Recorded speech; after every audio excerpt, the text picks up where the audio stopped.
സ്നേഹമുള്ളവരെ, ഞാൻ ഡിനി. നിങ്ങൾക്കെല്ലാവർക്കും സുഖല്ലേ? പുസ്തകങ്ങൾ നമുക്ക് നല്ല അറിവുകളും പാഠങ്ങളും തരും. അതിനേക്കാൾ നല്ല അറിവ് നമ്മുടെ ജീവിതത്തിൽ ചില വ്യക്തികൾ തരും, ചില ആളുകൾ തരും, സമയം തരും, സാഹചര്യങ്ങൾ തരും. അവർ നമ്മുടെ ജീവിതത്തിൽ തരുന്നത് പുസ്തകം തരുന്നതിനേക്കാൾ നല്ല അറിവും പാഠങ്ങളായിരിക്കും. നമ്മുടെ ജീവിതം എന്ന് പറയുന്നത് ഒരു പുസ്തകം പോലെയാണ്.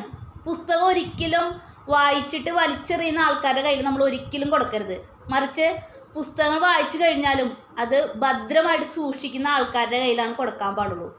അതുപോലെയാണ് നമ്മുടെ ജീവിതമാകുന്ന പുസ്തകങ്ങൾ. ചിലപ്പോൾ നമ്മൾ ഉള്ളറിഞ്ഞ ഒരാളോട് സംസാരിക്കുമ്പോൾ ഉള്ളറിഞ്ഞ് നമ്മുടെ കൂടെ നിൽക്കുന്ന ആൾക്കാരുടെ അടുത്ത് വേണം നമ്മുടെ കാര്യങ്ങൾ പറയാൻ. അല്ലാതെ നമ്മൾ ഉള്ളറിഞ്ഞ് സംസാരിക്കുമ്പോൾ അതൊരു കെട്ടുകഥയായിട്ട് കണ്ട് കേട്ട് നമ്മളിൽ നിന്ന് ഒഴിഞ്ഞു മാറുന്ന ആൾക്കാരുടെ അടുത്ത് ഒരിക്കലും നമ്മുടെ ജീവിതമാകുന്ന പുസ്തകങ്ങൾ നമ്മൾ തുറക്കരുത്. നിങ്ങൾക്ക് എല്ലാവർക്കും എൻ്റെ ഈ കൊച്ചു വീഡിയോ ഇഷ്ടപ്പെട്ടെങ്കിൽ ലൈക്ക് ചെയ്യാനും സപ്പോർട്ട് ചെയ്യാനും മറക്കരുത്.